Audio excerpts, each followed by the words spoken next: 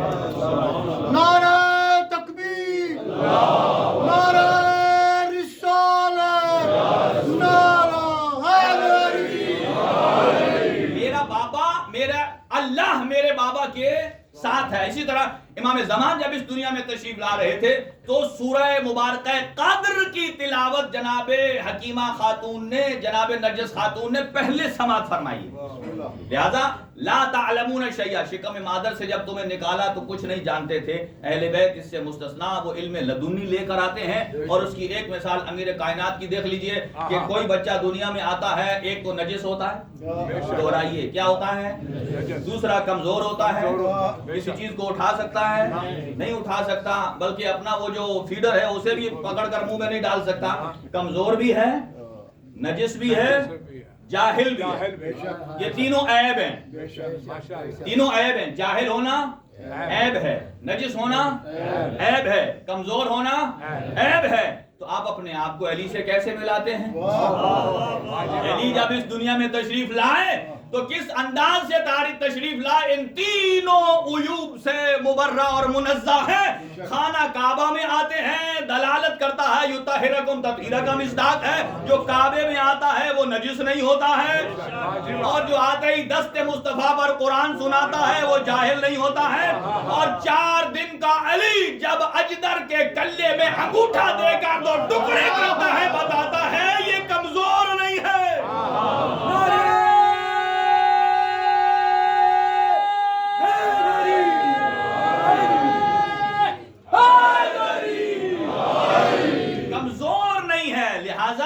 اسی لیے قرآن میں اور مثالیں بہت ہیں، یعنی آپ کہیں گے ہم بھی دیکھتے ہیں، ہم بھی سنتے ہیں، ہم بھی سونگتے ہیں، لیکن آپ کا اور ہمارا سونگنا اور ہے۔ چیونٹی کے محل سے گزر رہے تھے، حضرت سلمان ایک دم مسکرانے لگ پڑے۔ قرآن کہتا ہے کہ فتبسم ضاحکا، ہنستے ہوئے مسکراتے ہوئے ہنسے۔ کیسے ہنسے؟ آپ اور ہم تو نہ جانے کتنی چونٹیوں کو پیروں تلے رون دیتے ہیں، ہمیں ہنسنا کیا رونا بھی کبھی نہیں آیا۔ کیوں؟ انہوں نے سنا ان کی کلام کو، اس کا مطلب یہ ہے کہ معصوم کا کلام، معصوم کا کان اور ہے۔ سینکڑوں میل دور حضرت یوسف کی قمیض جب دی گئی، قرآن کہتا ہے حضرت یعقوب علیہ السلام سینکڑوں میل دور کے بعد کہتے ہیں کہ میں ابھی ریح یوسف کی قمیض کی خوشبو کو سونگ رہا ہوں۔ اور حضرت ابراہیم علیہ السلام جب ملکوت کی سیر کرائے گی، زمین پر بیٹھ کر ملکوت کو دیکھ رہے ہیں، لہذا نہ قوت بصارت ان جیسی، نہ قوت سماعت ان جیسی، اور نہ ہی قوت اشمام ان جیسی۔ لہذا یہی فرق ہے، اہل بیت اطہار واسطہ فیض ہیں، اللہ رب العالمین سے لیتے ہیں اور ہمیں، اور اللہ نے انہیں ہماری ہدایت کے لیے بھیجا ہے، اور اسی لیے معصوم بنایا ہے کہ تاکہ ان کی اطاعت مطلقہ میں کسی قسم کا کوئی عیب نہ رہ جائے۔ دیکھیں، اگر کوئی آدمی دنیا میں راہبر ہو، وہ راہبر بننے کے بعد پہلی سٹیٹمنٹ دے، اگر میں ٹیڑھا ہو جاؤں مجھے سیدھا کرنا۔ آپ مجھے بتائیے یہ الزام کس پر آ رہا ہے؟ اگر اپنے آپ کو کہے کہ میں راہبر اسلام، تو پھر حرف تو کس پر آیا؟ اسلام پر۔ مسلمان تو یہی سمجھیں گے جب وہ راہبر ہے تو راہبر وہ ہے کہ جس کی اطاعت کمپلیٹلی واجب ہے، کمپلیٹلی واجب ہے، جو خود کہہ رہا ہے اگر میں ٹیڑھا ہو گیا سیدھا کرنے، اس کا مطلب یہ ہے اسے خود اپنے کمپلیٹ سیدھا ہونے پر یقین نہیں ہے، اور اگر یقین نہ ہو تو ہم کہنے گے ٹھیک ہے اللہ نے بنا دیا۔ اچھا، اللہ یہ بھی تو کہتا ہے نا کہ آپ اطاعت کریں۔ اچھا، اللہ کہتا ہے راہبر کی کمپلیٹ اطاعت کرو، اگر یہ ہے اللہ نے کہا صحیح معنوں میں اطاعت کرو تو صحیح ہے.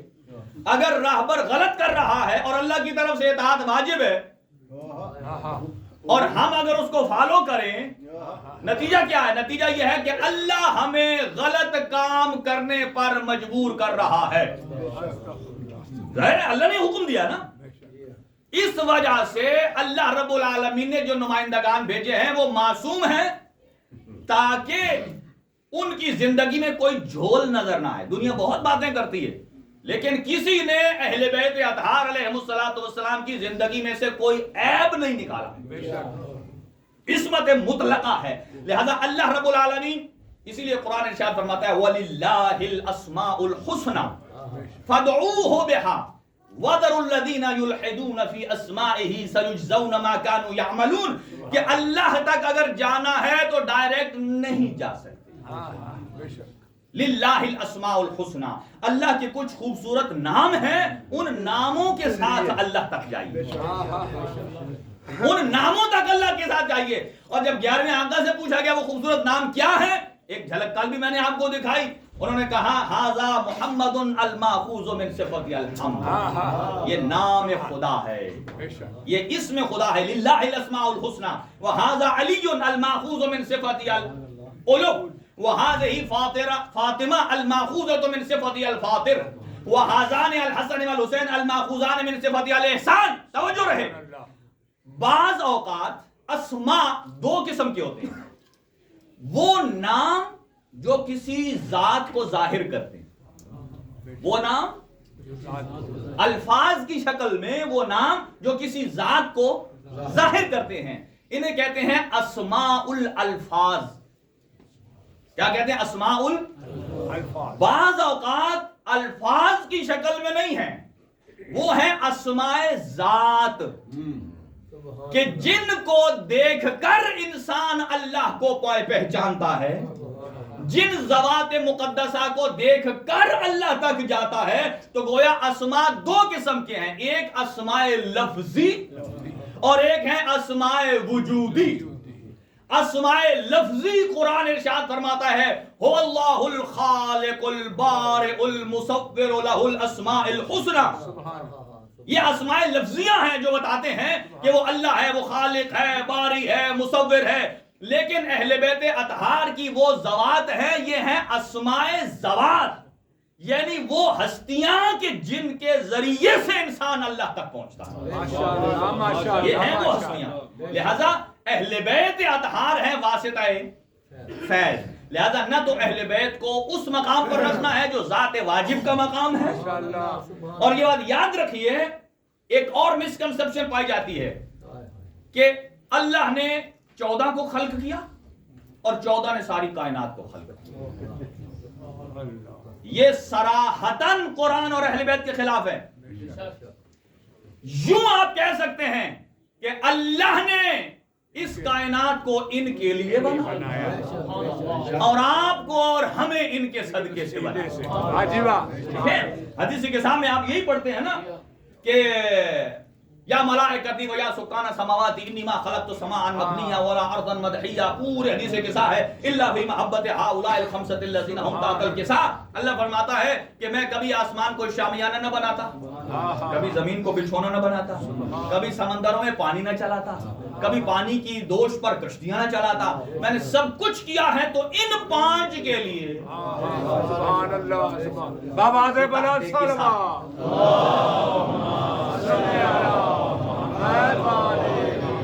لہذا یہ عقیدہ غلط ہے. عقیدہ یہ خالق کل کائنات وحدہ لا شریک ہے. اللہ قرآن میں ارشاد فرماتا ہے جب محشر کا میدان آئے گا, ایک طرف سے سوال کی آواز آئے گی, ایک طرف سے جواب کی آواز آئے گی. سوال کی آواز, یہ قرآنی الفاظ ہیں, سوال کیا ہوگا؟ لمن الملک اليوم, آج کا دن کس کا ہے, آج کے دن بادشاہت کس کی ہے, آج کے دن حکومت کس کی ہے؟ اور جواب آئے گا للہ الواحد القہار. اس رب کی حکومت ہے کہ جو واحد ہے, جو قہار ہے. اچھا ایک اور مثال دوں یہاں اسی کو واضح کرنے کے لیے. ایک تو ایک قدم آگے آ جائیے, پیچھے لوگ بہت پریشان ہیں. ایک صلوات پڑھتے ہوئے اور آگے آ جائیے.